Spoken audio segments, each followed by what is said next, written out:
Cities in Colorado. Courtney Yoon talked to a pastor in Fort Collins. His church is helping some people that have been sent their way. Yeah, that's right, Jenny. Peak Community Church is one of 2 churches in Fort Collins helping to shelter migrants. Pastor Eddie Hopkins tells us they've heard harrowing stories from their Venezuelan guests of fleeing from violence from their home country, and he says they're glad they can offer them a little comfort at their church. The first Christmas story has been on Pastor Eddie Hopkins' mind. There's that story of there being no room at the inn for Mary and Joseph, and I could see myself having a hard time talking about that and saying no to folks who needed a place to be.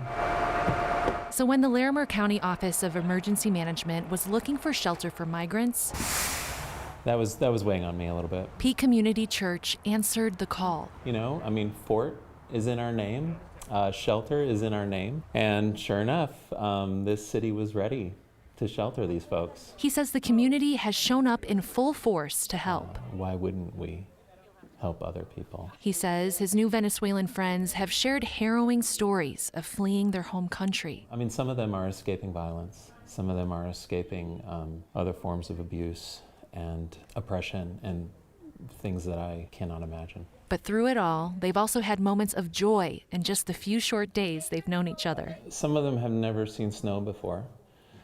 And so when it snowed the other night, even though it was so cold, they went outside and made a snowman. He hopes some of the migrants will be able to stay.